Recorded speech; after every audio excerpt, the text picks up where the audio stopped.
So hello बच्चों, welcome back.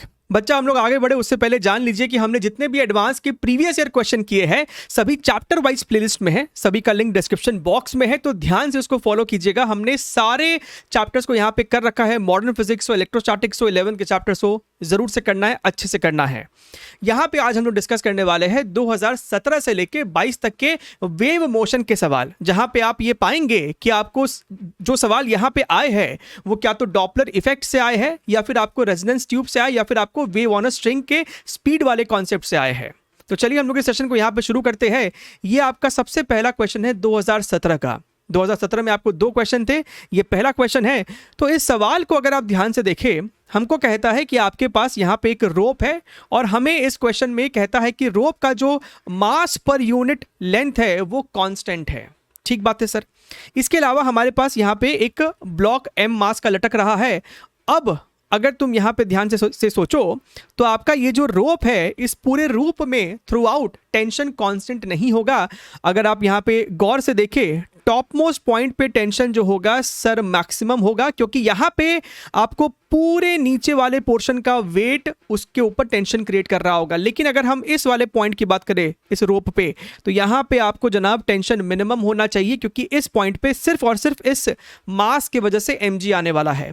तो एक बात तो हमको बिना सवाल को पढ़े सिर्फ डायग्राम को देख के समझ में आ रहा है कि आपका टेंशन किस तरीके से वेरी कर रहा होगा। आप जब ऊपर जा रहे हैं तो टेंशन आपका इंक्रीज कर रहा है, या फिर जब नीचे आ रहे हैं तो आपको टेंशन डिक्रीज कर रहा है। अब हमसे यहां पे क्या कह रहा है, a transverse wave pulse of wavelength lambda naught is produced at point O on the rope. तो यहां पे मेरे पास पल्स 1 क्रिएट किया जाता है O पॉइंट पे, और ये पल्स आपको ट्रैवल करता है A पॉइंट तक। यहां से यहां आने में उसको जो टाइम लगता है दैट इज योर TOA। उसके बाद अगर हमने पल्स को नीचे क्रिएट किया होता सेम वेवलेंथ लैम्डा नॉट का, तो इस पल्स को A से O तक जाने में टाइम जो लगता है दैट इज योर TAO। हमको ये जानकारी दिया है, इसके बेसिस पे हमसे यहाँ पे 4 सवाल पूछ रहा है। यहाँ पे आपको कुछ भी न्यूमेरिकल सॉल्विंग नहीं करनी है, आपको बस एक आइडिया होना चाहिए कि आपका जो वेव स्पीड होता है, जिस स्पीड से अगर ये वाली पल्स की बात कर रहे हैं तो किस स्पीड से ये पल्स आपको ऊपर जा रहा होगा। तो स्पीड जो आपका होता है that is equal to under root of tension by mu. ठीक है, जाहिर सी बात है आपका टेंशन वेरी कर रहा है तो आपका ये स्पीड भी वेरी करेगा, यानी कि उस पल्स का ऊपर जाते वक्त एक एक्सेलरेशन भी होगा। लेकिन हमें उसके बारे में सोचना ही नहीं है, हमें न्यूमेरिकल नहीं सॉल्व करना है, सिर्फ थ्योरेटिकली या फिर कॉन्सेप्चुअली ये पूरा सवाल खत्म हो जाने वाला है। तो अगर आप यहाँ पे ध्यान से देखोगे, ध्यान से देखना, हमसे पहले ऑप्शन में पूछ रहा है कि क्या TAO और TOA आपस में बराबर है कि नहीं। यहां से यहां तक जाने का जो टाइम है पल्स का, या फिर यहां से यहां तक आने का जो टाइम है, क्या वो बराबर है। अगर तुम केयरफुली देखो, आपने कोई भी यहां पे एक छोटा सा dx लेंथ अगर उठा लिया है, तो यहां पे आप टेंशन को, क्योंकि बहुत छोटा सा वो सेक्शन है, यहां पे आप टेंशन को यूनिफॉर्म मान सकते हो फिलहाल के लिए। तो इस पॉइंट पे, इस लोकेशन पे जो टेंशन होगा वो तो आपका फिक्स हो गया है, राइट। इस लोकेशन पे आपको जो टेंशन होगा that is due to this mass plus this mass. मुद्दे की बात यह है कि जब नीचे वाला पल्स ऊपर जा रहा था, तो जब ये वाला पल्स इस रीजन को क्रॉस कर रहा होगा उसका कुछ स्पीड होगा v1, और जब ऊपर वाला पल्स नीचे आ रहा होगा वो भी जब इस रीजन को क्रॉस कर रहा था तो उसकी स्पीड भी इस रीजन को क्रॉस करते वक्त v1 रही होगी, राइट। उसी प्रकार अगर हमने कोई और रीजन उठा लिया, सपोज कीजिए हमने उठाया है ये वाला रीजन, तो जाहिर सी बात है कि यहां पे ऊपर जाते वक्त पल्स की स्पीड कुछ और होगी v2, क्योंकि यहां पे टेंशन बदल गया है। लेकिन ऊपर से जब पल्स नीचे जा रहा था उसकी स्पीड भी तो यहां पे v2 ही होगी, क्योंकि इस पॉइंट का टेंशन तो वही रहने वाला है।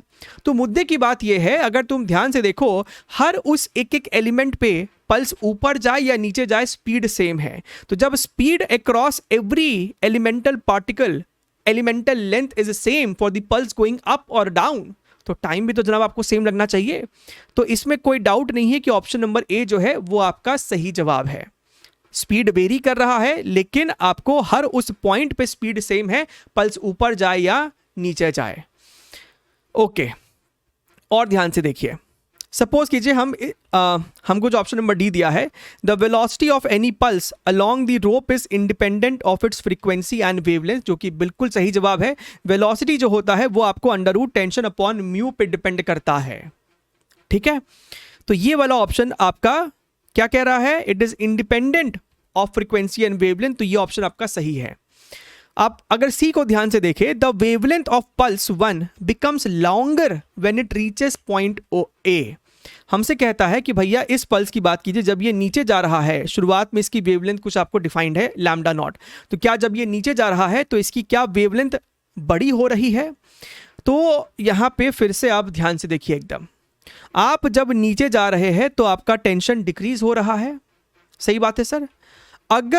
अगर नीचे जाते वक्त टेंशन डिक्रीज होगा तो ये आपका जो स्पीड है वो भी डिक्रीज हो रहा है। हाँ जी सर, इस स्पीड को आप एक और तरीके से लिख सकते थे, लैम्डा इंटू फ्रीक्वेंसी। अब क्या होता है कि आपका ये जो पल्स जनरेट हुआ है, राइट, जो भी सोर्स ने उसको जनरेट किया होगा, एक फ्रीक्वेंसी यहाँ पे इंपार्ट की है, राइट, सोर्स का जो भी फ्रीक्वेंसी होगा वही फ्रीक्वेंसी इस पल्स का भी रहा होगा। सो बेसिकली जब आपका पल्स ट्रैवल करता है तो उसकी फ्रीक्वेंसी कभी भी बदलती नहीं है, जो बदलता है वेव स्पीड बदलता है या फिर वेवलेंथ बदलता है। तो आपका फ्रीक्वेंसी कांस्टेंट है, यानी wave speed is proportional to your wavelength. सही है। हमने देखा कि नीचे जाते वक्त आपका वेव स्पीड घटा, तो वेव स्पीड घटेगा तो आपका वेवलेंथ भी घटेगा। यहाँ पे लॉन्गर बोल रहा है, जो कि आपका फिर गलत हो जाता है। क्लियर है सर? अच्छा, जो आपको थोड़ी बहुत यहाँ पे बच्चों को दुविधा रही थी या फिर जो आपको उस टाइम पे डिबेट रहा था, वो ऑप्शन नंबर बी को लेकर रहा। ऑप्शन नंबर बी को अगर आप बिना कुछ डीप थिंकिंग किए अगर आप इसको स्ट्रेट फॉरवर्ड पढ़ो और सॉल्व करो तो आपका आंसर एडवांस के आंसर की से मैच कर जाएगा। सवाल में कहता है the velocities of the two pulses are the same at the mid point of rope. अगर तुम ध्यान से देखो, भैया आपसे मिड पॉइंट कह रहा है, ठीक है, तो इस पॉइंट का टेंशन जो होगा वो तो कुछ होगा टी, राइट, या फिर टी नॉट बोल दो। तो इस पॉइंट का टेंशन तो आपका फिक्स है। अगर टेंशन इस पॉइंट का फिक्स है, यानी कि आपका वेव का स्पीड भी फिक्स होगा। तो वेव भैया ऊपर जाए या नीचे जाए, उसका जो स्पीड होगा वो तो v ही होगा। लेकिन यहाँ पे हमको वेलोसिटी शब्द का इस्तेमाल किया जा रहा है, जहाँ पे डायरेक्शन भी आपको आ जाता है रोल में। तो भैया अगर हम ऐसे सोचे कि ये वाला तो ऊपर जा रहा था, ये वाला नीचे जा रहा है, तो आपका डायरेक्शन अलग अलग है, भले स्पीड सेम है। तो वेलोसिटी सेम नहीं है, ऑल्दो मैग्नीट्यूड सेम है। तो इस कारण से एडवांस ने जब इसका आंसर की दिया तो ऑप्शन नंबर बी आंसर में नहीं था। अब यहाँ पे जो थोड़ा बहुत एम्बिग्विटी आप उसको बोल लीजिए या फिर आप यहाँ पे डिबेट बोल लीजिए, वो ये है कि आपको इस सवाल में पल्स के रिफ्लेक्शन के बारे में कोई चीज़ जानकारी नहीं दी गई है। बच्चा इसको इस तरीके से भी सोच सकता था कि सर अगर हम सिर्फ एक पल्स की बात करें, इस पल्स को फिलहाल के लिए भूल जाइए, आपका ये जो पल्स है जब ऊपर जाएगा, है ना, जब ये पल्स ऊपर जा रहा है तो यहाँ से रिफ्लेक्ट होके ये वापस नीचे भी लौट रहा होगा। अब इसके बारे में हमें एक्चुअली सवाल में कोई जानकारी नहीं दिया है कि रिफ्लेक्शन को हमें किस तरीके से ट्रीट करना है। पहली बात कि क्या यहाँ पे रिफ्लेक्शन में आपको कोई एनर्जी का लॉस होगा कि नहीं होगा। नहीं होगा तो ये पार्टिकल इस पॉइंट को अगर ऊपर जाते वक्त v स्पीड से क्रॉस किया है तो नीचे जाते वक्त भी v स्पीड से ही क्रॉस करेगा। तो भैया एक ही पल्स का वेलोसिटी का डायरेक्शन ऊपर भी हो सकता है, कभी नीचे भी हो सकता है। तो जिस कारण से आपका ऑप्शन नंबर बी में फिर बच्चों को एम्बिग्विटी लगने शुरू हो जाती है।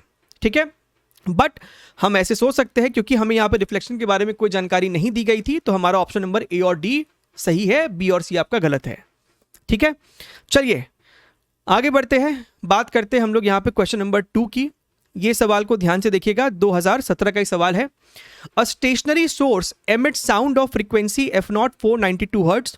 The sound is reflected by a large car approaching the source with a speed of 2 metres per second. तो आपको बहुत ही ये स्टैंडर्ड सा क्वेश्चन है, आपने ऐसा सवाल पहले भी किया होगा, डेफिनेटली किया होगा। डॉपलर्स पे आपको है ना काफ़ी सवाल आते हैं वेव मोशन में। तो यहाँ पे बेसिकली आपके पास एक सोर्स ऑफ साउंड है, ठीक है, इसका फ्रीक्वेंसी हमें f0 दे रखा है और यहाँ पे आपके पास बेसिकली एक कार है, राइट। हमसे कहता है कि ये जो कार है आपकी वो इधर जा रही है 2 मीटर्स पर सेकेंड की स्पीड से। ठीक है, सवाल को ध्यान से पढ़ा कि नहीं, अप्रोचिंग बोल रहा था। हाँ जी सर, अब क्या हुआ आगे, the reflected signal is received by the source and superposed with the original. What will be the beat frequency of the resulting signal in hertz given that speed of sound in air is this much and the car reflects the sound at the frequency it has received. अभी होने क्या वाला है, ये sound आपको travel कर रहा है और आप फिलहाल के लिए इस कार को एक ऑब्जर्वर की तरह ट्रीट करें। तो इस कार ने कुछ एफ डैश फ्रीक्वेंसी ऑब्जर्व की होगी। अब ये F dash frequency, same frequency, क्योंकि लास्ट सेंटेंस में बोला है कि कार ने जो रिसीव किया वही रिफ्लेक्ट कर दिया, तो ये एफ डैश फ्रीक्वेंसी अब ये कार एमिट करेगा। और अब ये एफ डैश का क्या अपैरेंट फ्रीक्वेंसी दोबारा से इसने सुना है वो हमको चाहिए, ठीक है। उसके बाद हम निकालेंगे बीट फ्रीक्वेंसी। कहानी समझ में आई, राइट? चलिए, तो सबसे पहले हमको क्या निकालना है, सर एफ डैश कितना है, ठीक है। आप इसको एफ डैश नहीं बोलना चाहते तो आप इसको F1 बोल दो, क्या दिक्कत है। सर F1 कितना है, जब आप F1 सॉल्व कर रहे हो तो अभी फिलहाल के लिए आपके लिए ये सोर्स है जो कि आपका स्टेशनरी है। अभी आपके लिए ये सोर्स है और यही ऑब्जर्वर है। ऑब्जर्वर सोर्स की तरफ भाग रहा है, यानी कि F1 will be more than F0, frequency बढ़ना चाहेगी। तो यहाँ पे आप लिख सकते हैं F0, right. Speed of sound in air को आप यहाँ पे C से डिनोट कर सकते हो, और ये आपका बेसिकली ऑब्जर्वर है। ऑब्जर्वर की स्पीड आप ऊपर लिखते हो, आपने इसको लिख दिया है V, ठीक है। प्लस लिखा है क्योंकि फ्रीक्वेंसी बढ़ना चाहेगी, डिवाइडेड बाई C। अब यही F1 को, इसी F1 को इस कार ने रिफ्लेक्ट बैक किया है। अब ये क्या सुनेगा हमको चाहिए, तो उसको हमने बोल दिया है F2, कि अब ये आपको ऑब्जर्वर, अब ये ऑब्जर्वर आपके लिए बन जाएगा कि इसने ये F2 क्या सुना। तो sir F2 is equal to, अब ये हमारे लिए हो गया है ट्रू फ्रीक्वेंसी, अब ये हमारे लिए हो गया है true frequency, right, multiplied by, now this has become source, और ये बन गया है मेरे लिए ऑब्जर्वर। तो ऊपर क्या लिखोगे, C लिखोगे sir, speed of sound in air, क्योंकि सोर्स की वेलोसिटी नीचे लिखी जाती है। एक और बात, अब आपके लिए ये ऑब्जर्वर है, ये सोर्स है, अब सोर्स भी ऑब्जर्वर की तरफ भाग रहा है, तो फ्रीक्वेंसी बढ़ाना चाहोगे आप, तो आप यहां पे C माइनस V लिखोगे। क्लियर है? F1 की वैल्यू लिखो, this is your C plus V upon C, this is your C upon C minus V। तो यहीं से आपको दिख रहा है कि आपका C से C मर गया है, so this is your F2। F2 को हम लिख सकते हैं F0 C plus V upon C minus V। अब हमें जानना है कि भैया what is the beat frequency, कहाँ गया, what will be the beat frequency. तो सर बीट फ्रीक्वेंसी साफ साफ दिख रहा है, F2 माइनस F0 करना है, ये जो सुना है और ओरिजिनली इसका जो था, right, that is your F2 minus your F0। तो यहां से हम देख सकते हैं F0 C plus V upon C minus V minus F0। तो दिस बिकम्स F0, यहां पे आपको हो जाएगा C plus V minus C plus V divided by C minus V। तो यहां से आपका C से C मर गया, तो ऊपर में आपके पास F0 है, F0 की वैल्यू 492, ऊपर में आपको 2V है, 2 टाइम्स V आपका speed of sound in air है, सॉरी नहीं, V आपका बेसिकली कार का स्पीड है, that is your 2 divided by C minus V, यानी कि 330 माइनस 2, दैट इज योर 328। सो 224, तो इसको कट किया तो 48, दिस इज 2, इसको इसके साथ कट किया तो ये आपको 6 आ जाएगा। सो यहां से बहुत क्लियरली आपका जवाब 6 आ जाता है, ठीक है। चलिए, ओके, अगला सवाल देखें, क्वेश्चन नंबर 3 2018 का है, और ये सवाल भी आपको डॉपलर्स प्लस यहां पे आपको बीट फ्रीक्वेंसी का मिक्स क्वेश्चन है। 2 men आर वॉकिंग, सवाल को बड़े ध्यान से पढ़िए और एक बार में पढ़ के समझने की कोशिश कीजिए। 2 men are walking along a horizontal line in the same direction, एक ही दिशा में दोनों व्यक्ति ट्रैवल कर रहे हैं, एक ही दिशा में दोनों व्यक्ति ट्रैवल कर रहे हैं। अच्छा, तो एक व्यक्ति अगर हमने बोला है कि इधर जा रहा है, तो दूसरा व्यक्ति भी इधर ही जा रहा है। The man in the front walks at a speed of 1 metres per second. जाहिर सी बात है, ये वाला आपके लिए अब फ्रंट कहलाएगा, तो इसकी स्पीड है 1 मीटर्स पर सेकेंड और इसकी स्पीड हमसे कहता है बिहाइंड वाले की 2 मीटर्स पर सेकेंड।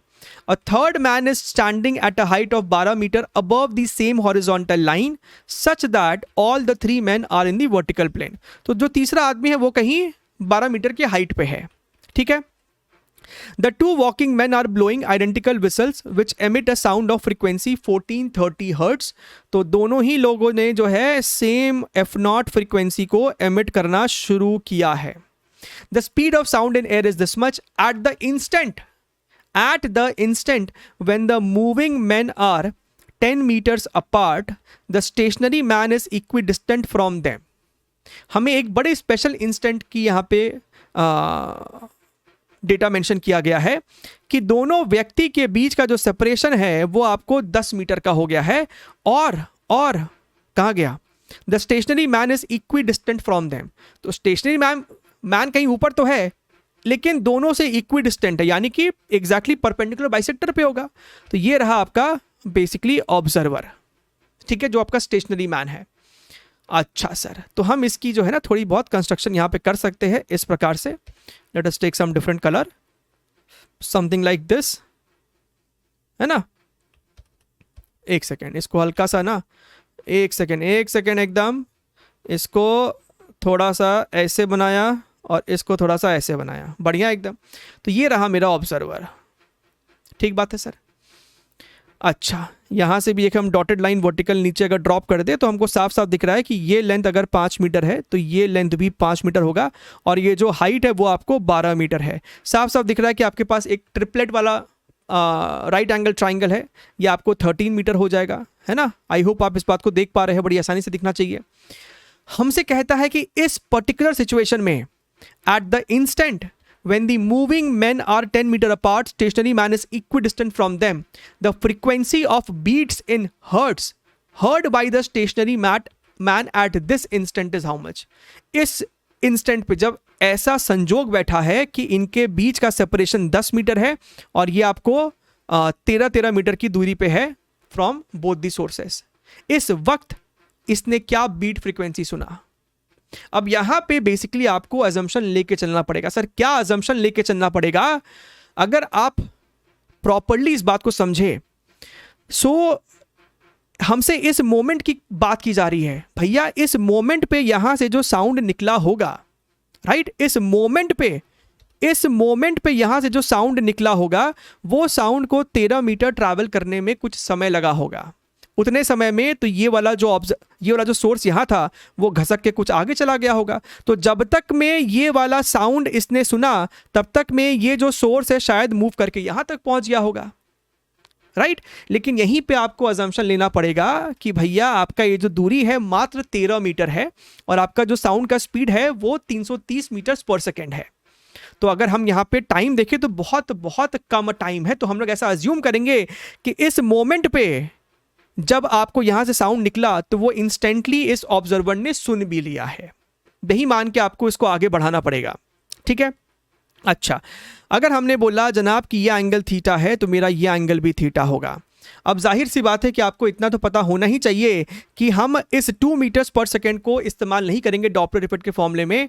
स्पीड जो होता है आपका that should B along the line joining observer and source. तो यहाँ पे ये वाला वेलोसिटी नहीं, हमें ये वाली कंपोनेंट चाहिए वेलोसिटी की, और वो कितना हो जाएगा 2 into cos theta, 2 into cos theta। and what is cos theta over here? Cos theta over here is your base upon hypotenuse, that is your 5/13। so this is the speed। और अगर हम इस वाले की बात करें तो इसका इधर की तरफ कंपोनेंट आ जाएगा, इधर की तरफ इसका कंपोनेंट आएगा, that is your 1 into cos theta। cos theta is again your base upon hypotenuse 5/13। तो आपको इतना तो अब समझ में आ रहा होगा कि सर इस वाले स्पीड के वजह से ये वाला स्पीड आपको ऑब्जर्वर की तरफ है, तो इसके वजह से जो फ्रीक्वेंसी ये सुना होगा वो ज्यादा सुना होगा एज कंपेयर टू f0।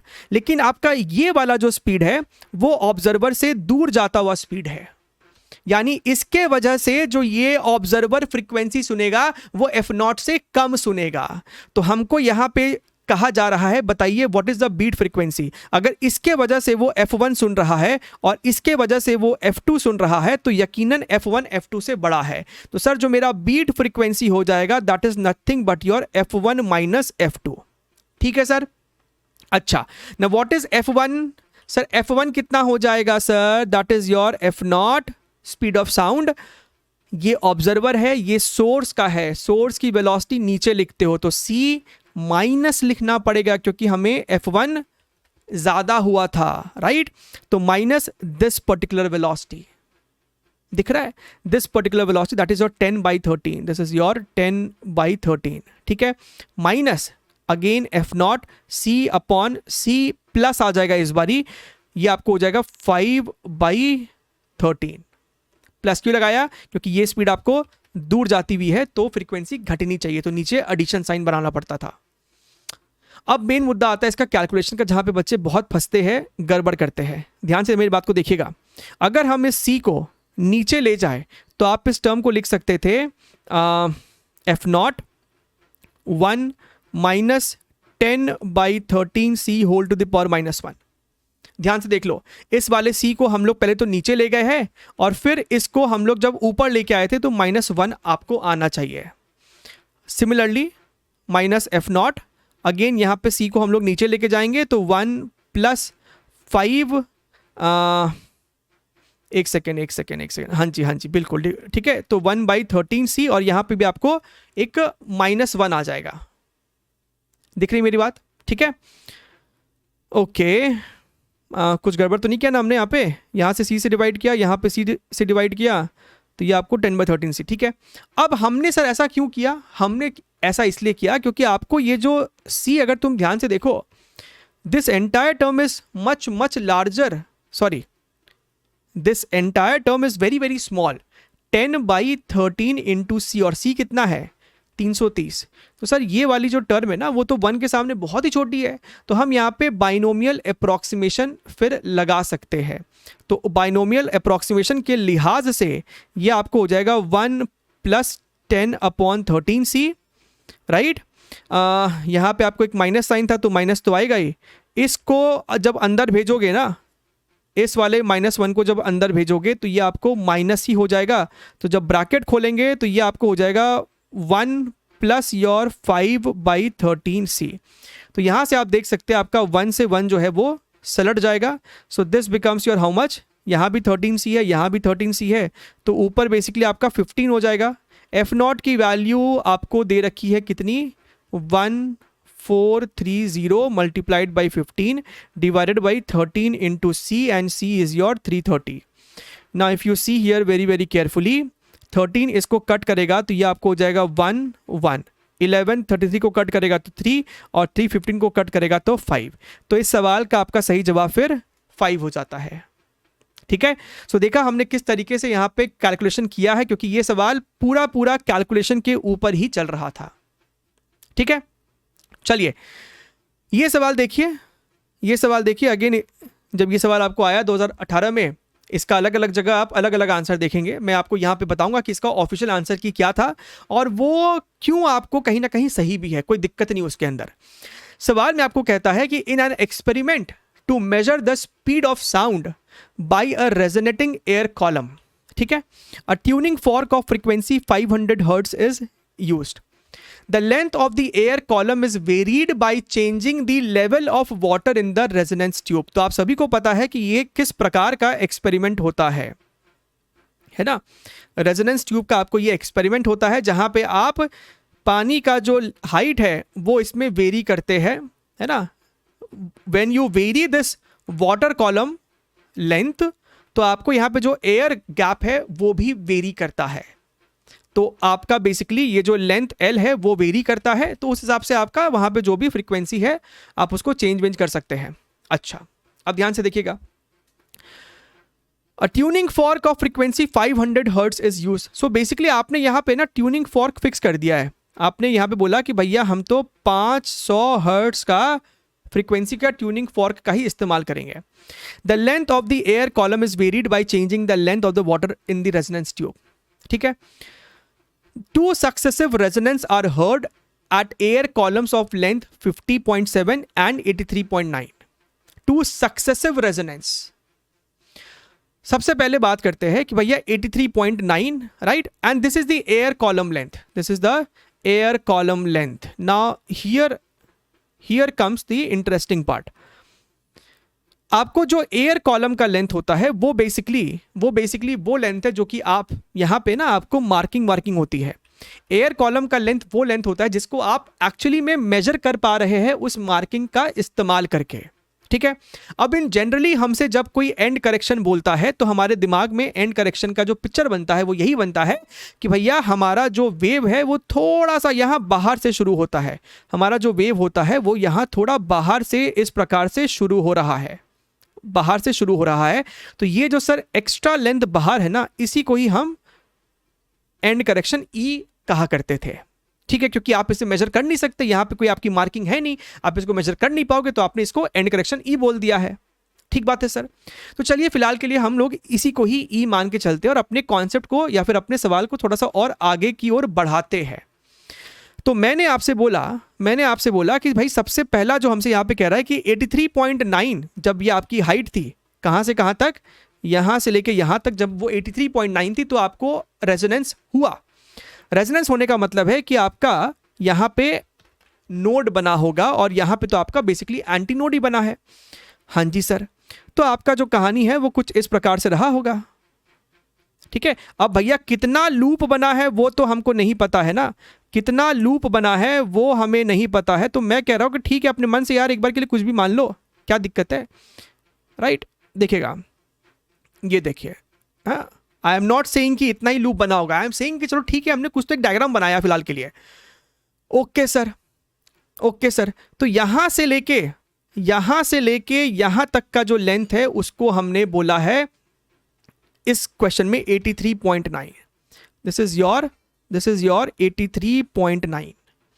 फिर हमसे कहता है कि आपने वाटर कॉलम के लेंथ को इंक्रीज किया, कट, दोबारा से एंटी नोड यहां बना, फिर से हमको एक एंटी नोड मिल गया, यानी कि जब आपका पानी का लेवल यहां था तो आपको दोबारा से रेजोनेंस हुआ। ये वाला अब 50.7 है पक्के तौर पे। हम पक्के तौर पे कह सकते हैं कि सर यहां से लेके ये जो पोर्शन है ना, ये सर मेरा कितना है, 50.7 है। अच्छा सर, अगर तुम ध्यान से देखो तो 83.9 minus 50.7 is basically this length, और ये आपको कुछ नहीं λ/2 के बराबर है, दिख रहा है ना, ये आपको λ/2 है। तो यहीं से आपको दिख जाना चाहिए था कि 83.9 माइनस 50.7 इज योर λ/2। अगर हम इसको सब्ट्रैक्ट करें तो आपको डेसिमल के बाद ये 2 आ जाता है, यहां पे आपको 3 आ जाएगा, this is your 3 into 2 is equal to lambda, therefore आपका वेवलेंथ हो जाएगा 66.4 सेंटीमीटर्स। ठीक है सर, तो भैया मेरा एक ऑप्शन तो यहां पे मैच किया, that is your option number C. Okay, अब देखिएगा, अगर आपके पास वेवलेंथ आ गया है तो आपका जो speed of sound in air होगा वो भी आ जाता है। कैसे sir, v is equal to lambda into frequency. भैया ये मेरा ट्यूनिंग फॉर्क 500 हर्ट्ज का है, तो आपको जो यहाँ पे रेजोनेंस हो रहा है वो भी 500 हर्ट्ज की हो रही है। तो 500 वेवलेंथ 66.4 इंटू योर 500। ठीक है, now be very very careful, आपको ये हुआ सेंटीमीटर्स पर सेकेंड, क्योंकि ये अभी भी सेंटीमीटर्स में था, मीटर में करना है तो ये 2 शून्य को यहां से हटाना होगा। तो 66.4 इंटू 5 मीटर्स पर सेकेंड, इसको मल्टीप्लाई करेंगे तो आपको यकीनन 332 मीटर्स पर सेकेंड आंसर आता हुआ दिखेगा। That is your option number A. Clear है सर? अच्छा, अब आता है सबसे क्रिटिकल पार्ट कि सर इसका एंड करेक्शन कितना है, क्या एंड करेक्शन 0.9 है? The value of E is it 0.9? सो यहां पे तुम देखो कि सर ये वाली लेंथ आई थी 50.7 और मेरा जो λ/2 है ना, मेरा λ/2 था 33.2, λ/2 है 33.2।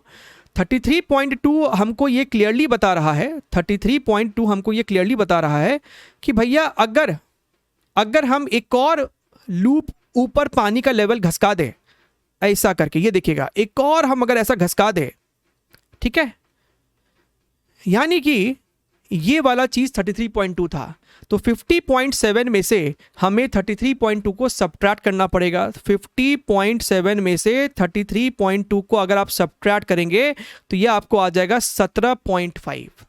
अब आपके पास सिर्फ 17.5 एयर कॉलम का लेंथ बच रहा है। तो यहां से हमको इसका है ना एग्जैक्ट डायग्राम भी अब दिखना शुरू हो गया है कि इसका एग्जैक्ट डायग्राम जो होगा ना वो कुछ अलग होगा। अब देखिएगा, now we are able to understand its precise figure. तो ये बेसिकली अब आप छोटा कर सकते हो थोड़ा सा, और इस प्रकार से हमने इसे हल्का सा छोटा कर दिया है, ये देखिएगा, है ना। सो बेसिकली अब क्या हो गया है आपका, यहां से लेके, रिमूव ऑल दिस थिंग्स, सो हमने अब ये चीज़ जज कर लिया है कि मेरा जो यहाँ से लेके यहाँ तक का लेंथ बच रहा है ना, दैट इज़ योर 17.5। तो 17.5 की अगर हम बात कर रहे हैं, λ/4 निकालो सर, λ/4 इसका भी आधा हो जाएगा, यानी 16.6 सेंटीमीटर। ओके, नाउ हमने सीखा है कि सर हमारा जो एंड करेक्शन है वो उसके हिसाब से डायग्राम आपका कुछ अभी इस प्रकार से हो रहा है। This is your and correction sir, this is your and correction. और जो ये सर ये वाली मेरी लेंथ है ना, यही लेंथ मेरी 17.5 है, 17.5, जिसका मतलब है कि सर 17.5 प्लस ई जो है that should be equal to your 16.6, क्योंकि ये मेरा λ/4 है 16.6। तो यहाँ से सर ई की वैल्यू आती है -0.9। अब यही यहाँ पे दुविधा का प्रश्न बन गया था कि नेगेटिव में एंड करेक्शन आ रहा है विच शुड नॉट अफेक्ट, आपका एंड करेक्शन है तो 0.9। हम लोग ऐसा मान के चल रहे थे कि एंड करेक्शन आपका इस कॉलम के ऊपर है, हवे में है, लेकिन यहाँ पे नेगेटिव साइन दिखाता है कि आपका एंड करेक्शन जो है वो अंदर में ही है। ये भी आपका कभी ना कभी हो जाता है, आपने शायद ऐसा सवाल कभी किया होगा जहाँ पे हमको कहता है कि आपका ये जो एंड है दैट इज अ जैग्ड एंड, यानी आपका ये जो पोर्शन है जहाँ पे आपको मार्किंग है वो शायद थोड़ी सी डैमेज है, जिस कारण से आप वहाँ से रीडिंग नहीं ले पा रहे हैं, तो कुछ आपको यहाँ पे एंड करेक्शन ई फिर लेना पड़ जाता है, राइट। सो प्रॉबेबली उस चीज़ को ध्यान में रख के ये सवाल को फॉर्मुलेट किया गया होगा। नेवरदलेस हमारा एंड करेक्शन का जो वैल्यू है, मैग्नीट्यूड है, वो आपको 0.9 है, which makes B also a correct answer. और डी हमसे कहता है the resonance at 50.7 corresponds to fundamental harmonic, जो कि आपको गलत जवाब है। जो आपका फंडामेंटल हार्मोनिक है वो आपको यहाँ पे दिख रहा है ना, कहाँ गया, 16.6 है। और अगर हम एयर कॉलम की लेंथ की बात करें तो वो आपको 17.5 था, लेकिन 50.7 तो आपको फर्स्ट फंडामेंटल फ्रीक्वेंसी ये नहीं था, तो आपका डी जो है फिर वो गलत जवाब है। ठीक है, चलिए आगे बढ़ते हैं। चलिए ये अपना क्वेश्चन नंबर 5 है, 2019 का सवाल है। और ये सवाल अगेन थोड़ा सा यहाँ पे आपको, आप इसमें शायद फंस सकते हैं। सवाल में आपसे कहता है कि आपके पास है ना 2 ट्रेन है, S2 train and S1 train. S2 train आपको चुपचाप से खड़ा है, S1 ट्रेन आपको 108 किलोमीटर प्रति घंटे की स्पीड से लेफ्ट साइड भाग रहा है। यहाँ पे आपके पास ऑब्जर्वर है जो कि इस सीध लाइन में है, इसकी वेलोसिटी 36 किलोमीटर पर आवर है। इसको अगर आप मीटर्स पर सेकंड में कन्वर्ट करेंगे तो ये आपको 30 मीटर्स पर सेकंड आएगा, और ये आपको निकल के आएगा 10 मीटर्स पर सेकंड। ठीक है, दोनों ये वाला सोर्स और ये वाला सोर्स दोनों ही आपको सेम फ्रीक्वेंसी एमिट कर रहा है, that is your 120 hertz, right. When O is 600 meter away from S2 and distance between S1 and S2 is 800, the number of beats heard by O is what? हमसे एक खास situation पे पूछ रहा है कि जब ये दूरी 800 थी, जब ये 600 थी, तो इस ऑब्जर्वर ने क्या फ्रीक्वेंसी, क्या बीट फ्रीक्वेंसी ऑब्जर्व करी है। क्लियर है सर? अच्छा, सो बेसिकली यहाँ पे भी आपको कुछ अप्रॉक्सीमेशन लेना पड़ सकता है, अदरवाइज फिर ये सवाल आपको बहुत ज़्यादा कॉम्प्लिकेटेड हो जाएगा।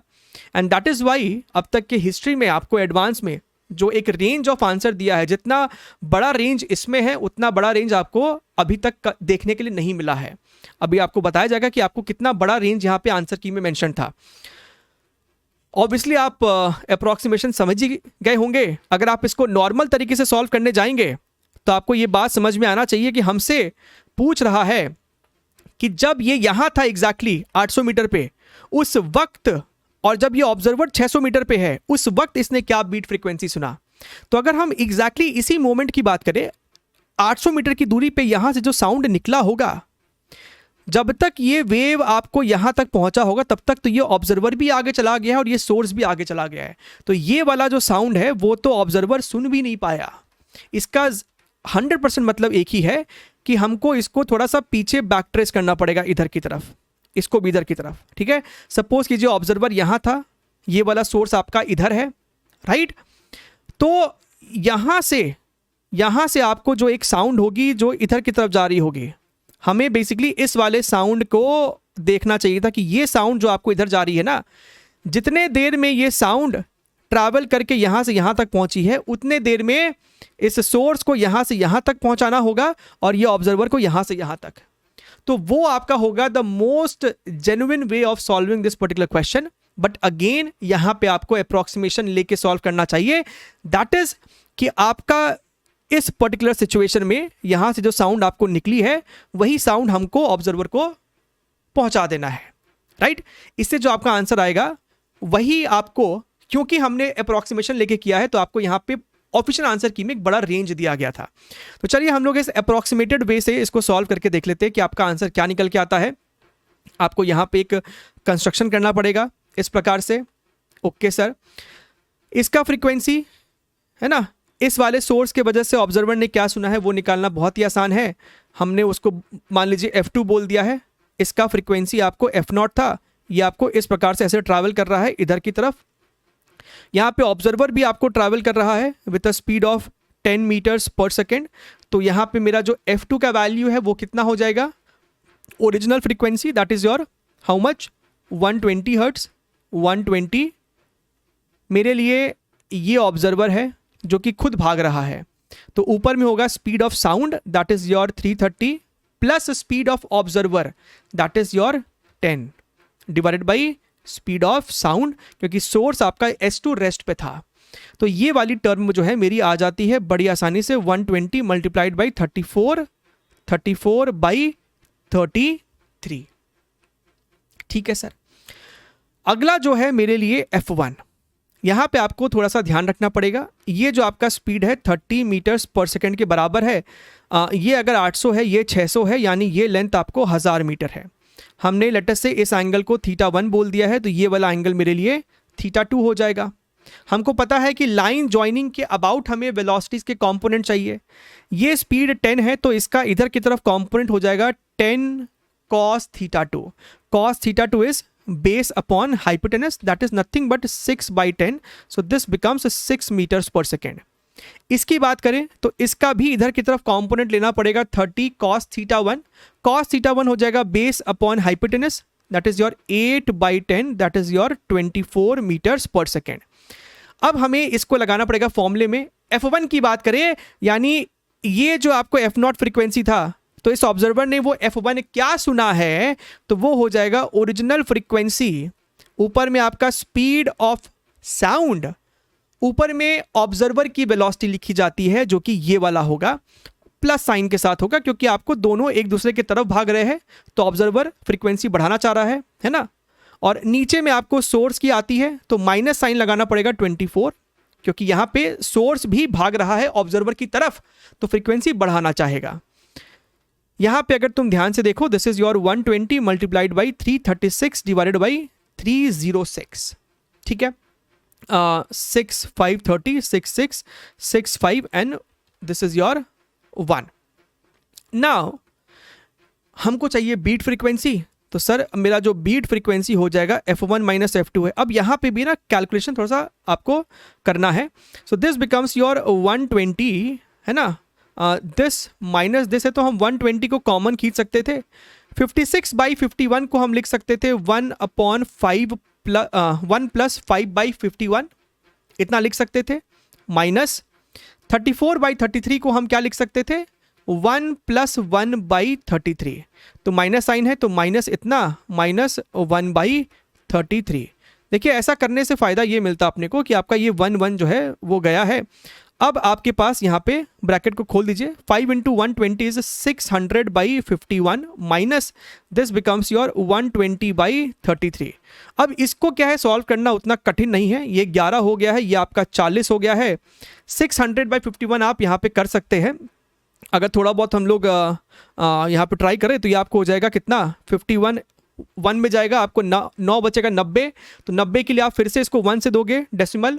अब 90 के बाद 51 आपको हो जाएगा इतना 49, तो ये आपको हो गया है 90 के बाद 51 है तो वो आपको हो जाएगा 39। सो 390, सो 390 का मतलब है आपको ये हो जाएगा 7 के आसपास, है ना। सो 7 है ना, समथिंग लाइक दिस। माइनस ये आपको हो जाएगा 11, फिर आपको आएगा ये 11 के बाद आपको ये, sorry this is your 3 decimal, 33 7 आ जाएगा, सो 6 समथिंग, राइट। सो 11.7 माइनस 3.6 समथिंग है, 3.6 समथिंग है। अगर तुम देखोगे तो ये आपको 1 हो जाएगा, ये आपको 8 के आसपास आ रहा है। तो आपका जो आंसर है ना वो 8.1 समथिंग आ रहा है। है ना।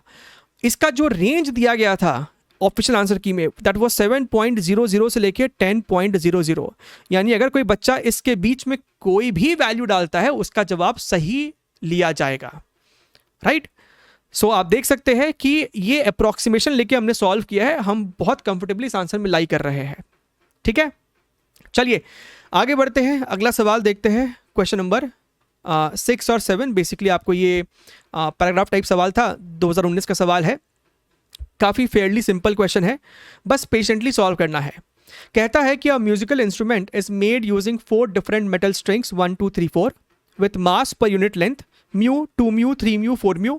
The instrument is played by vibrating the strings by varying the free length in between the range L0 to 2L0.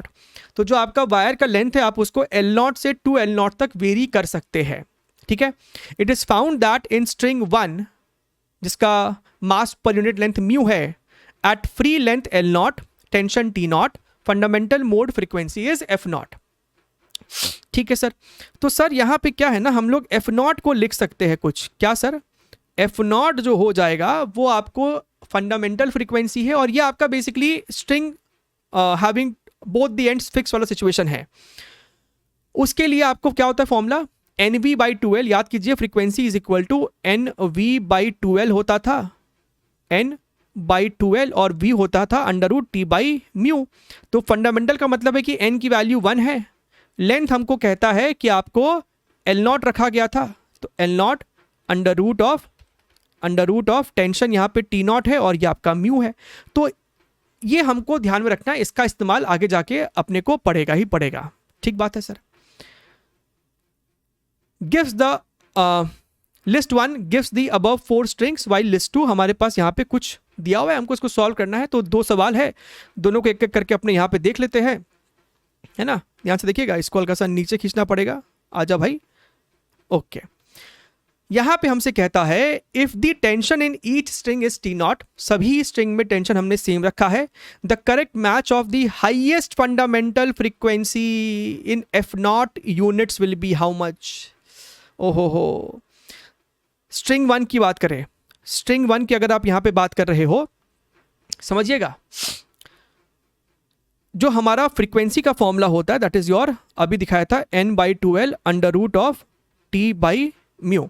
हमसे फंडामेंटल बार बार बोल रहा है चारों केसेस में, तो N की वैल्यू 1 रखेंगे। हमसे कहता है कि फंडामेंटल फ्रीक्वेंसी भी हाईएस्ट, वो तो हाईएस्ट तभी होगा ना जब आपका लेंथ मिनिमम होगा, यानी हमको चारों केसेस में L को मिनिमम वो आप L0 ही रख सकते हो। तो चारों केस के लिए मेरा L का वैल्यू L0 ही रखना है। तो अगर तुम ध्यान से देखो चारों केसेस में आपका 2 कांस्टेंट है, L0 कांस्टेंट है।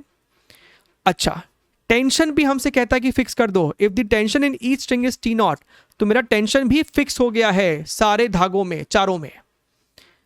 तो बताइए आपका जो फंडामेंटल फ्रीक्वेंसी है बाकी चारों में क्या क्या है in terms of F0 units. अगर हम सबसे पहले की बात करें तो सबसे पहले में आपको ये जो चीज़ है वो तो F0 के ही बराबर है, this is nothing but F0, जिसको हम कह सकते हैं this is nothing but 1 times of F0। तो स्ट्रिंग 1 का मैचिंग आपको 1 से जा रहा है, 1 की मैचिंग ऑप्शन नंबर P के साथ है। अगर हम यहाँ पे स्ट्रिंग 2 की बात करें, भैया आपको सब कुछ सेम है, स्ट्रिंग 2 के लिए T0 भी वही रखना है, L0 भी फिक्स हो गया है, बस म्यू जो है 2 म्यू हो जाएगा। यानी कि अगर तुम ध्यान से देखो कुछ सॉल्व करने की ज़रूरत है क्या, ये आपको 2 म्यू है, this is what, this is your F0 divided by √2, है ना। बस एक √2 तो एक्स्ट्रा है, बाकी सब तो आपको F0 के बराबर ही है, यानी कि 1/√2 टाइम्स ऑप्शन नंबर R। यानी सर 2 की जो मैचिंग है वो R के साथ हो रही है। उसी प्रकार से अगर हम S3 की बात करेंगे तो यहाँ पे आपको म्यू की जगह 3 म्यू आ जाएगा, तो आपको ये वाला टर्म F0/√3 हो जाएगा, यानी कि सर ये वाला चीज़। तो सर 3 की मैचिंग अपने को S के साथ जा रही है, और जो मेरा S4 है वहाँ पे 4 म्यू है, तो म्यू की जगह अगर 4 म्यू लिखोगे तो 4 रूट के बाहर जाएगा तो 2 बन जाएगा, तो ये आपको हो जाएगा बेसिकली F0/2 यानी कि हाफ। तो मेरा 4th का जो मैचिंग हो रहा है वो आपको Q के साथ हो रहा है, सो PRSQ आपको ऑप्शन नंबर B में देखने को मिलेगा। क्लियर है? चलिए इसके बाद एक और आपको यहीं पे पार्ट है, नेक्स्ट पार्ट में आपसे क्या कह रहा है, the length of strings 1 2 3 4 are kept fixed at L naught इतना इतना इतना, ठीक है। Strings 1 2 3 4 are vibrated at their first, third, fifth and 14th harmonics. अच्छा sir, respectively such that all the strings have same frequency. This is interesting information कि भैया ठीक है, आप सभी के लेंथ को चेंज कर दिए, सभी का आपने जो हार्मोनिक्स है वो अलग अलग रखा है, लेकिन फ्रीक्वेंसी की वैल्यू चारों के केस में अभी भी सेम आ रही है। That is interesting point. The correct match for the tension in the 4 strings in the units of T not is how much. सबसे पहले ये टी नॉट कहाँ देखा हमने, हमको सबसे शुरुआत में बताया गया था ना कि sir F nought is equal to 1/2L nought divided under root of T nought by mu.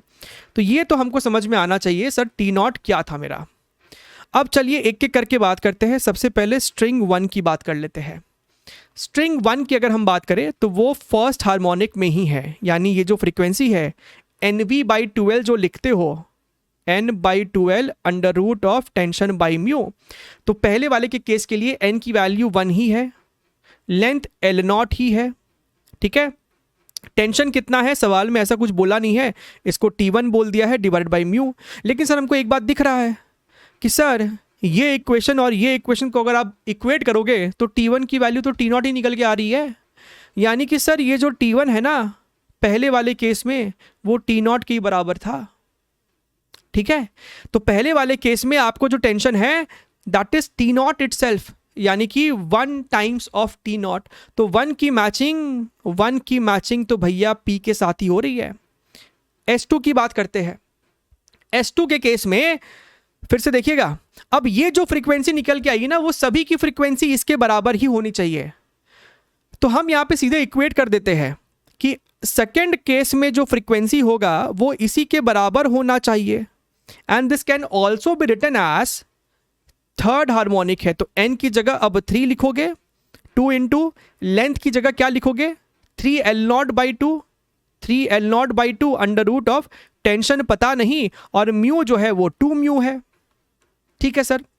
अच्छा, म्यू से म्यू आपका मर जाएगा, 3 से आपका 3 मर गया, 2 से आपका 2 मर गया, L0 से आपका L0 मर गया।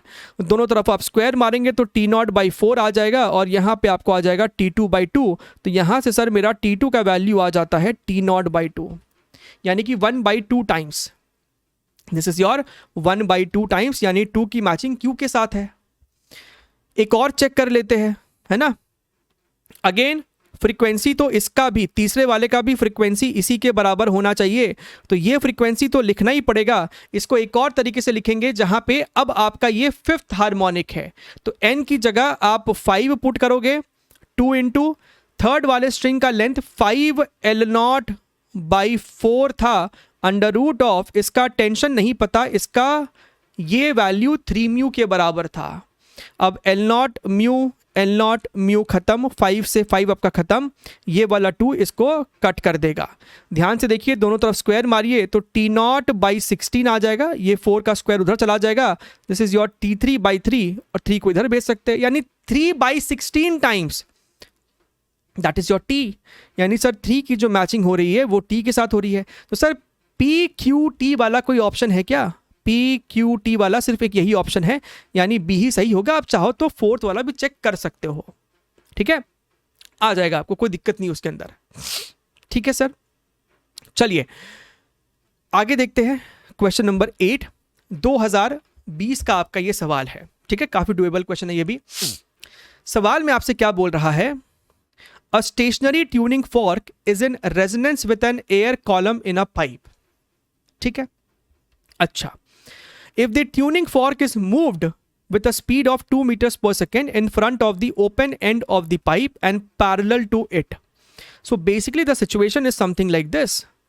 अच्छा, सवाल में हमको ये नहीं बताया गया है कि भैया ये जो आपका ऑर्गन पाइप है वो दोनों साइड से ओपन है कि एक साइड से क्लोज है, एक साइड से ओपन है, कुछ नहीं बोला है। एंड इससे आपके आंसर में ना फर्क भी नहीं पड़ने वाला है, पूरा सवाल आपको रेशियो पे ही खेल जाता है आप, ठीक है, फर्क नहीं पड़ने वाला है। तो हम लोगों ने सॉल्विंग के लिए मान लिया कि चलो ठीक है आपका दोनों तरफ ओपन है, ठीक है, उससे फर्क नहीं पड़ेगा, आप चेक कर सकते हो खुद से बाद में सॉल्व करके। तो हमने बोला कि ठीक है भैया दोनों तरफ आपका जो है वो ओपन है और आपका जो ट्यूनिंग फॉर्क है, आपका जो ट्यूनिंग फॉर्क है उसका आपको कुछ तो फ्रीक्वेंसी होगा, एफ नॉट मान लो, ठीक बात है सर। इसका कॉलम का कुछ लेंथ होगा कैपिटल एल। हमसे कहता है कि भैया stationary tuning fork is in resonance with the air column in pipe, यानी कि सर ये जो एफ नॉट है इसकी जो फ्रीक्वेंसी है दैट मस्ट कोइंसाइड और match with one of the harmonics of this organ pipe. इस वाले केस के लिए formula N V by 2L लिखते हो तो N V divided by 2 into L. अब एन कितना है अपने को तो पता नहीं इस केस में, ठीक है, कितना लूप बना होगा। अच्छा सर, अब आपसे बोलता है कि आपका ये जो ट्यूनिंग फॉर्क है वो इस ऑर्गन पाइप के अलोंग मूव कर रहा है। अच्छा, आपसे सवाल में ये भी नहीं बोला है कि ये आपको जो ट्यूनिंग फॉर्क है वो इधर जा रहा है या इधर जा रहा है। अगेन इससे आपके आंसर पे फर्क नहीं पड़ेगा क्योंकि हमसे यहाँ पे परसेंटेज चेंज पूछा है, change in the length, right. तो अगर आपने इसको राइट माना और आपने एक और केस में इसको लेफ्ट माना, so it is all about क्या आपको लेंथ बढ़ाना पड़ा या घटाना पड़ा। बाकी जो परसेंटेज चेंज होगा, जो मैग्नीट्यूड होगा, वो दोनों ही केस में आपका सेम आने वाला है, तो उससे भी आपके जवाब पे फर्क नहीं पड़ेगा, ठीक है। चलिए, हमने बोला है कि आपको टूवर्ड्स भाग रहा है। अच्छा सर, अब हुआ क्या, हमसे क्या बोला आगे, in front of the open end, हाँ, the length of pipe should be changed. समझिएगा, if the tuning fork is moved with a speed of 2 meters per second in front of the open end of the pipe and parallel to it, the length of the pipe should be changed for the resonance to occur with the moving tuning fork. If the speed of sound in air is this much, the smallest value of percentage change required in the length of pipe is how much?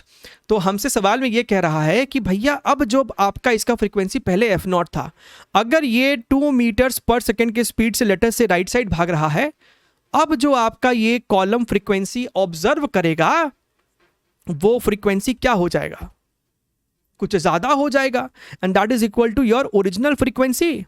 ये मेरे लिए observer है, ये मेरे लिए source है, तो speed of sound that is your 320 divided by 320, और क्योंकि अभी हम लोग इसको राइट साइड मान रहे हैं तो आपका फ्रीक्वेंसी बढ़ना चाहिए, तो -2 करना पड़ेगा, ठीक है। अगर ये इधर होता वेलोसिटी तो नीचे +2 करते, आंसर में इफेक्टिवली कुछ फर्क नहीं पड़ता, ठीक है। आप इसको ट्राई कर सकते हैं after seeing this particular discussion. तो यहां से हमको निकल के आया कि sir F not multiplied by ये आपको हो जाएगा 320 डिवाइडेड बाई 318। जाहिर सी बात है 320 बाई 318 इज मोर देन 1, तो आपको जो एफ प्राइम होगा वो ज्यादा होगा। अब भैया ये जो कॉलम है वो ज्यादा फ्रीक्वेंसी सुन रहा है, सो बेसिकली अगर हमको रेजोनेंस मेंटेन रखना है, आपका ये जो फ्रीक्वेंसी है वो अगर बढ़ गया है, अच्छा ये कुछ खास तो बढ़ा नहीं है, बहुत थोड़ा सा बढ़ा है, तो अगर आपका ये फ्रीक्वेंसी बहुत थोड़े से इंक्रीज किया है तो आपको इस लेंथ को भी बहुत थोड़े से डिक्रीज करना पड़ेगा, कीपिंग योर एन कांस्टेंट, ठीक है। तभी हमको यहां पे कहा है स्मॉलेस्ट वैल्यू ऑफ चेंज, हमको बहुत कम से कम बदलाव लाना है लेंथ में, तो आपको ये एन को सेम रखना पड़ेगा। अब आपने लेंथ को बहुत थोड़ा सा कम किया है ताकि आपका दोबारा से भैया ये टर्म और ये टर्म आपस में बराबर हो जाए और हो जाए रेजोनेंस, ठीक बात है। अच्छा, तो बस क्या ही बात है ना। हम एक ये तो हो गया एक इक्वेशन। एफ प्राइम को हम यहां पे क्या लिख सकते हैं, ध्यान से देखिएगा, राइट। ये जो आपका रेजोनेंस के लिए अब सिचुएशन हो जाएगा that is your N V divided by 2 into some new length L prime, जहां पे हमने लेंथ को डिक्रीज किया होगा। Okay sir, now what, very simple, divide equation number 1 and equation number 2। तो यहां पे आप देख सकते हैं this is your F nought by F prime, this will become your how much, L prime by L. F nought की value तो आप एफ नॉट ही रहने दें, और F1 की वैल्यू इतनी है, सो this becomes your F not multiplied by 320, और ऊपर में आपका 318 चला जाएगा। This is your L prime by L. F not से एफ नॉट आपका मर जाएगा, ठीक है। आप यहाँ पे देखिएगा, हमको यहाँ पे चाहिए परसेंटेज चेंज। परसेंटेज चेंज कितना हो जाएगा, L minus L prime by L into 100। तो आपको ये फॉर्मेट क्रिएट करना है। अगर हम 1 माइनस 1 माइनस इस प्रकार से कर दे तो ये आपको हो जाएगा 2/320 is equal to, this is your L minus L prime by L. आ तो गया, इंटू 100 कर दो दोनों तरफ, आ गया आपको परसेंटेज चेंज। तो ये आपको कितना हो रहा है, this is your 160। So percentage change is equal to 100 by 160। तो 0 से 0 खत्म है, this is your 5/8। So this becomes 0.625 percentage, right. इसका जो आंसर की दिया हुआ है ऑफिशियल, दैट इज योर 0.62 से लेके 0.64। एक रेंज आपको दे रखी है, एक्सेप्टेबल रेंज। तो हमारा तो रेंज के अंदर ही आ रहा है। क्लियर है एकदम। आप चाहो तो इसको प्लस लेके सॉल्व कर सकते हो।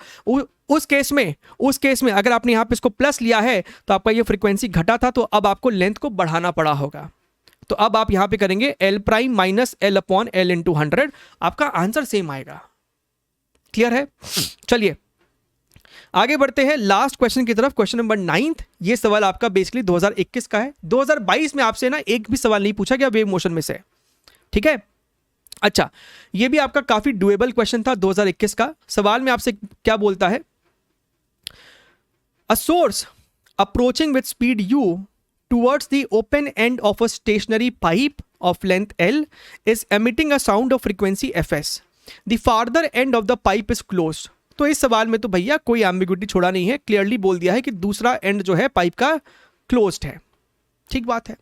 इसका जो आपको लेंथ है वो कहता है कि कैपिटल L ले लो, है ना। और आपको जो ये सोर्स है, ये जो आपको सोर्स है साउंड का, उसका जो फ्रीक्वेंसी है वो हमको कहता है fs है। ठीक। The speed of sound in air is v and f0 is the fundamental frequency of the pipe. तो हम यहां पे कह सकते हैं कि f0 इज इक्वल टू, अच्छा ऐसे वाले पाइप का फंडामेंटल फ्रीक्वेंसी क्या होता है, v/4L। इसके बाद आपको ये, आप इसे फर्स्ट हार्मोनिक भी कहते हो। इसके बाद आपको सीधे आता है थर्ड हार्मोनिक, इसमें सेकंड हार्मोनिक नहीं होता है। यहां पे आपको ऑड मल्टीपल ऑफ v/4L हुआ करता था।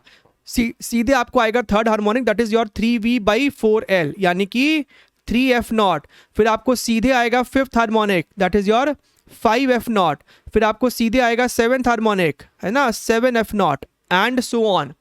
यानी कि इस पर्टिकुलर सिचुएशन में आपके जो हार्मोनिक्स होते हैं वो ऑड मल्टीपल ऑफ f0 होते हैं, ऑड मल्टीपल ऑफ f0 होते हैं। अच्छा, अब ये आपका सोर्स ऑफ साउंड है, इसकी खुद की फ्रीक्वेंसी है fs है। लेकिन अगर ये इसके तरफ भाग रहा है विथ सम वेलोसिटी, जो कि हमें यहाँ पे u दे रखा है, यानी कि अब जो ये कॉलम फ्रीक्वेंसी ऑब्जर्व करेगा वो कोई डिफरेंट फ्रीक्वेंसी ऑब्जर्व करेगा। और अगर आप चाहते हो कि रेजोनेंस हो तो वो फ्रीक्वेंसी ऑब्जर्व्ड शुड कोइंसाइड और match with any of these frequencies. इनमें से किसी से भी अगर मैच कर जाएगा तो रेजोनेंस हो जाता है। ठीक है सर, क्या फ्रीक्वेंसी ये ऑब्जर्व करेगा, वो उसका हम यहाँ पे वैल्यू निकाल लेते हैं, दैट इज योर fs। ये ऑब्जर्वर है, ये आपका सोर्स है।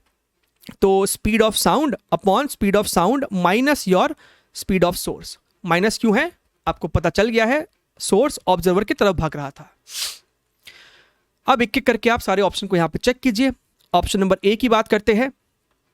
ऑप्शन नंबर ए में हमको कहता है कि ये सारी डेटा है, तो हमारा जो f हो जाएगा जो उसने ऑब्जर्व किया, that is equal to fs की वैल्यू f0 है and this is your v upon v minus u is your 0.8v। तो यहां पे आपको हो जाएगा 1 divided by 0.2, that is your 5। So ये हो जाएगा 5f0। डेफिनेटली 5f0 जो है वो मैच कर रहा है फिफ्थ हार्मोनिक के साथ, यानी यहां पे रेजोनेंस होगा। बी की बात कर लेते हैं, क्या होगा यहां पे भैया, ये वाला चीज तो सेम रखा है। अब fs की जगह सिर्फ 2f0 हो गया है। बेसिकली सब कुछ सेम है, इस पूरे को 2 से मल्टीप्लाई कर देना था, तो ये आपको 10f0 आ जाएगा, जो कि एक इवन मल्टीपल है। इवन मल्टीपल अपने को नहीं चल रहा है यहाँ पे, विच मीन्स ये वाला गलत है। ठीक, यहाँ पे फिर से ये वाला टर्म सेम है। अब fs की जगह 0.5f0 है, यानी कि f0 की जगह हमें यहाँ पे लिखना था 0.5, तो इस पूरे चीज़ को 0.5 से मल्टीप्लाई कर दो, राइट, बेसिकली हाफ से मल्टीप्लाई किया। तो भैया ये वाला चीज़ भी तो एक्सेप्टेबल नहीं है, ये तो 5/2 हो रहा है, ऐसा तो कुछ होता ही नहीं है, ऑड मल्टीपल चाहिए, फ्रैक्शन मल्टीपल नहीं चलेगा। डी की बात करते हैं, यहाँ पे आपको एफ एस की जगह लिखा हुआ है 1.5 एफ नॉट, और ऊपर में आपका वी माइनस, और u की जगह हमको यहाँ पे लिखा हुआ है 0.5 v।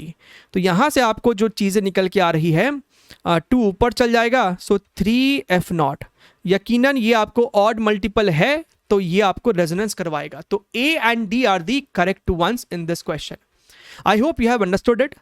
Do hit that like button and keep watching. मिलते रहेंगे, take care, wish you all the very best.